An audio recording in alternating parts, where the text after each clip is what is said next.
ایک بادشاہ جس نے دنیا کی سب سے بڑی طاقتوں کو للکارا. Americans have never, ever, ever, ever let their country down. ایک رہنما جس کی ایک کال پر تیل کے کنویں بند ہو گئے. Cars consume 30% of America's oil because people are not buying big cars. اور پوری دنیا کی معیشت ہل کر رہ گئی. Our unemployment rate today is below the average of the 4 peacetime years of the 1960s. یہ کہانی ہے شاہ فیصل بن عبد العزیز آل سعود کی. ولو أجمع العرب جميعا على أن يرضوا بوجود إسرائيل وبتقسيم فلسطين فلن ندخل معهم في هذا الاتفاق.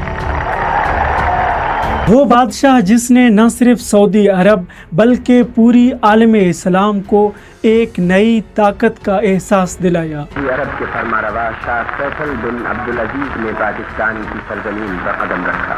مگر پھر ایسا کیا ہوا جس نے امریکہ اور مغربی طاقتوں کو شاہ فیصل کا دشمن بنا دیا؟ threatened the survival of the Israeli state.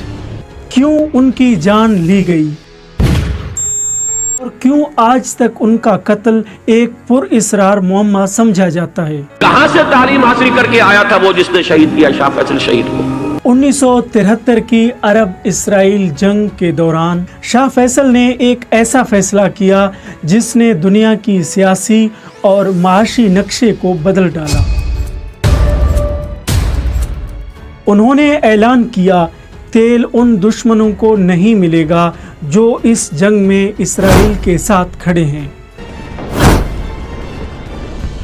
اور پھر ہوا کچھ ایسا کہ امریکہ اور یورپ کی گاڑیاں بند ہو گئیں اور فیکٹریاں خاموش ہو گئیں. دنیا کی سپر پاور گھٹنے ٹیکنے پر مجبور ہو گئی.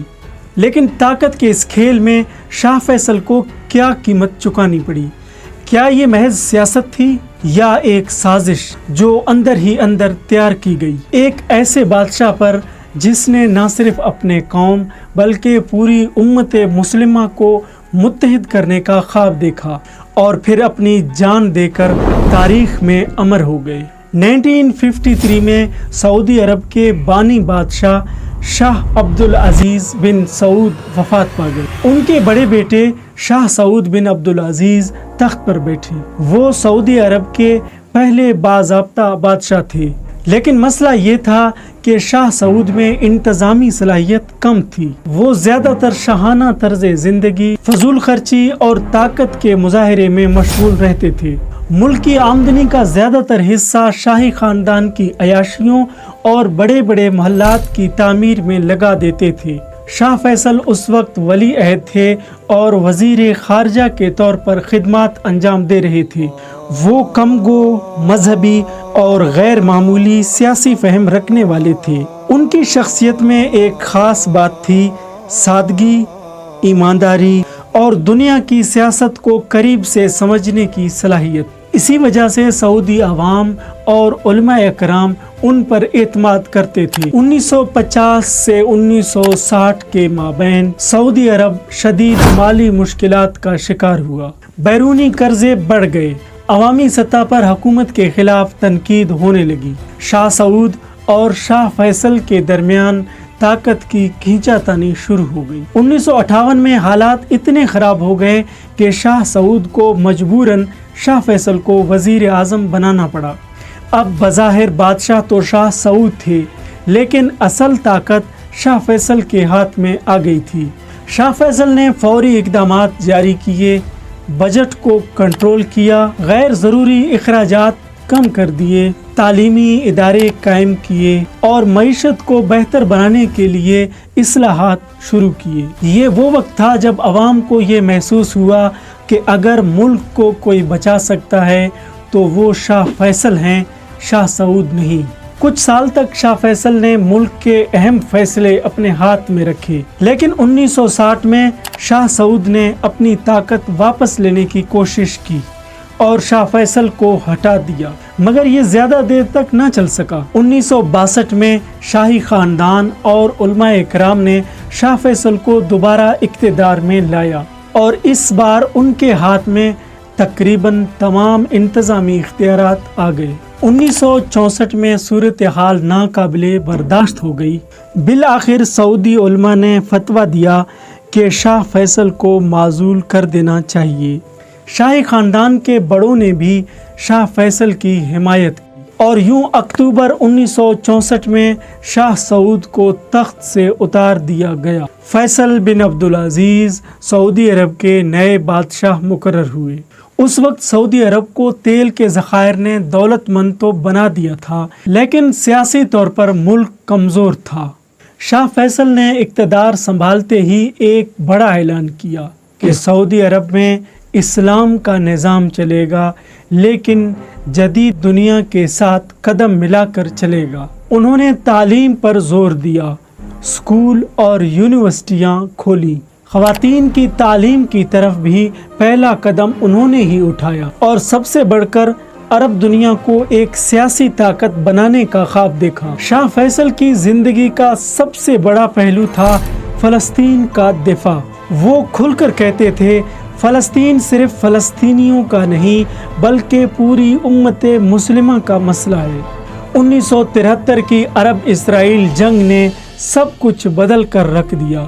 جب اسرائیل کو امریکہ اور یورپ کی بھرپور مدد ملنے لگی تو شاہ فیصل نے دنیا کو چونکا دینے والا فیصلہ کیا۔ انہوں نے تیل کی سپلائی بند کر دی۔ امریکہ اور یورپ کو یہ صاف پیغام دیا، جو اسرائیل کے ساتھ کھڑا ہوگا اسے ہمارا تیل نہیں ملے گا۔ نتیجہ یہ نکلا کہ مغربی دنیا میں تیل کا شدید بحران پیدا ہوا۔ گاڑیاں سڑکوں پر کھڑی ہو گئیں اور فیکٹریاں بند ہو گئیں، اور پہلی بار پوری دنیا نے دیکھ لیا کہ ایک عرب بادشاہ نے دنیا کے سپر پاور کو گھٹنے ٹیکنے پر مجبور کر دیا۔ یہ وہ لمحہ تھا کہ شاہ فیصل صرف سعودی عرب ہی نہیں بلکہ پوری امت مسلمہ کا اہم لیڈر بن گیا۔ لیکن طاقت کے اس کھیل میں دشمنیاں بھی پیدا ہو گئیں۔ امریکہ، اسرائیل اور مغربی دنیا شاہ فیصل کو ایک رکاوٹ سمجھنے لگی۔ شاہ فیصل کے فیصلوں نے ان کی معیشت کو ہلا کر رکھ دیا تھا، اور یہی وہ وقت تھا کہ شاہ فیصل کے خلاف سازشیں شروع ہو گئیں۔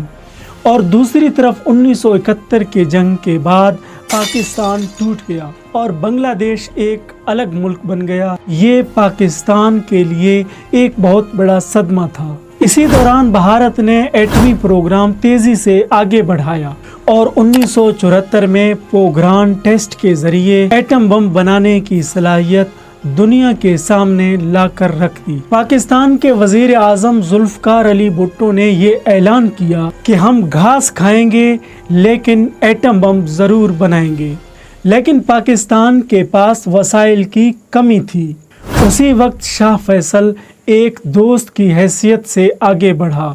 شاہ فیصل نے پاکستان کے حالات کو صرف ایک ملک کا مسئلہ نہیں سمجھا بلکہ پورے عالم اسلام کی عزت کا معاملہ قرار دیا۔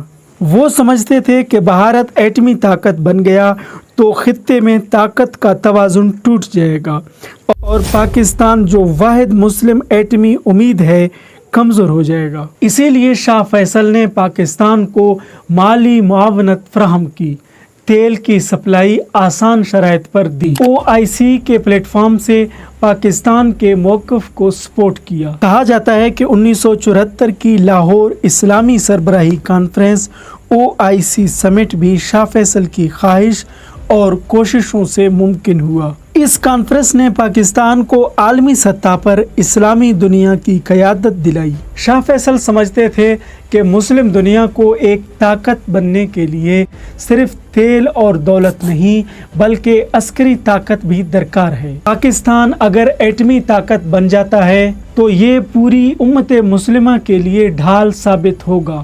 بھارت اور اسرائیل جیسے ممالک کو بیلنس کرنے کے لیے پاکستان کا طاقتور ہونا نہایت ہی ضروری ہے۔ اسی وجہ سے انہوں نے دل سے پاکستان کی حمایت کی۔ شاہ فیصل کے بعد بھی پاکستان اور سعودی عرب کے تعاون کا سلسلہ جاری رہا، لیکن یہ حقیقت ہے کہ پاکستان کا ایٹمی پروگرام شاہ فیصل کی مدد کے بغیر اتنی جلدی مضبوط نہیں ہو سکتی تھی۔ اسی لیے آج بھی پاکستان میں شاہ فیصل کا نام انتہائی عزت و احترام کے ساتھ لیا جاتا ہے۔ لاہور کی ایک بڑی سڑک